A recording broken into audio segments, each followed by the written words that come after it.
వందే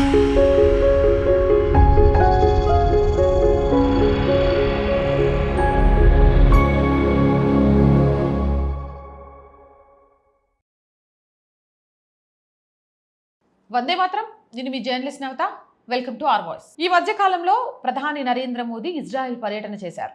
ఈ పర్యటన వెనుక ఒక అనూహ్యమైన వ్యూహం ఉందా అంటూ ఇప్పుడు చర్చ మొదలైంది. ఆ చర్చకు సంబంధించి ఈ వీడియో ద్వారా అప్డేట్స్ అందించడానికి ప్రయత్నం చేస్తాను. స్కిప్ చేయకుండా చూడండి.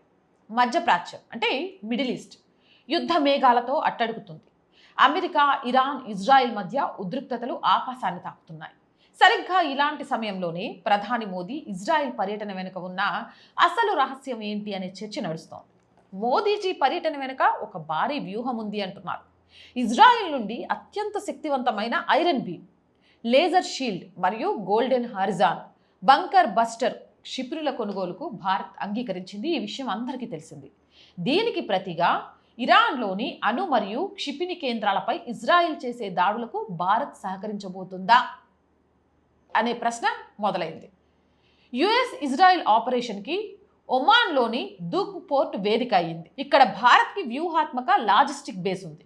ఇది ఇరాన్ నౌకా కేంద్రాలకు కేవలం 862 కిలోమీటర్ల దూరంలో ఉంది. ఇది మనం మర్చిపోవద్దు. ఐఎన్ఎస్ విక్రమాదిత్య భారత యుద్ధ విమాన వాహక నౌక ఇక్కడ మోహరించి ఉంది. దీంతో పాటు నిఘా నీడ P-81 పోసిడాన్ నిఘా విమానాలు ఇరాన్ కదలికల్ని ఎప్పటికప్పుడు గమనిస్తూ ఉంటాయి.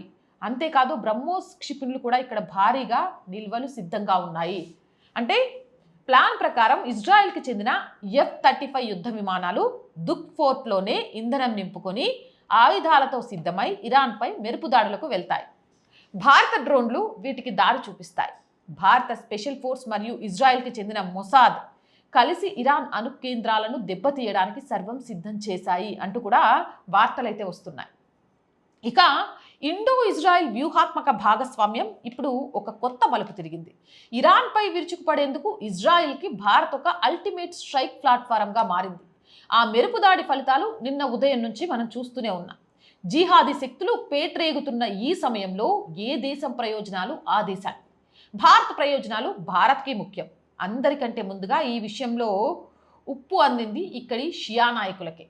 అందుకే మోడీజీ ఇండియా ఫ్లైట్ ఎక్కగానే ఇరాన్ మీద ఇజ్రాయెల్, అమెరికాలు దాడులు మొదలు పెడతాయని ఓవైసీ అంత ఖచ్చితంగా చెప్పాడు.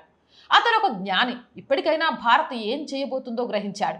కళ్ళు తెరుచుకున్నాయి కనుక నోటికొచ్చిన కారు కూతలు కొయ్యకుండా కాస్త జ్ఞానంతో కలిగి మెసులుకుంటే ఎంతైనా మంచిది అని చెబుతున్నారు విశ్లేషకులు. మరి మీరేమంటారు? మీ అభిప్రాయం ఏంటి అనేది కామెంట్ సెక్షన్లో పెట్టండి. మోర్ వీడియోస్ కోసం our group of channels, our voice, our political, our Sanskriti 3 ఛానల్స్ని వెంటనే సబ్స్క్రైబ్ చేయండి. కంటెంట్ బాగుంది అనిపిస్తే లైక్ చేయండి, షేర్ చేయండి. ఆర్థికంగా ఆర్ వాయిస్కి చేతను అందించాలి అంటే సబ్స్క్రిప్షన్ పక్కనే జాయిన్ అనే బటన్ ఉంది. 1 to 5 లెవెల్స్ ఉన్నాయి. ఏదో ఒక లెవెల్లో సపోర్ట్ చేయండి. లేదా స్క్రీన్ మీద గూగుల్ పే, ఫోన్పేతో పాటు అకౌంట్ డీటెయిల్స్ ఉన్నాయి. మీకు తోచిన సహాయాన్ని అందించండి. వ్యాపార ప్రకటనల కోసం 8328 500 576 నెంబర్ని సంప్రదించండి. జై హింద్, జై భారత్.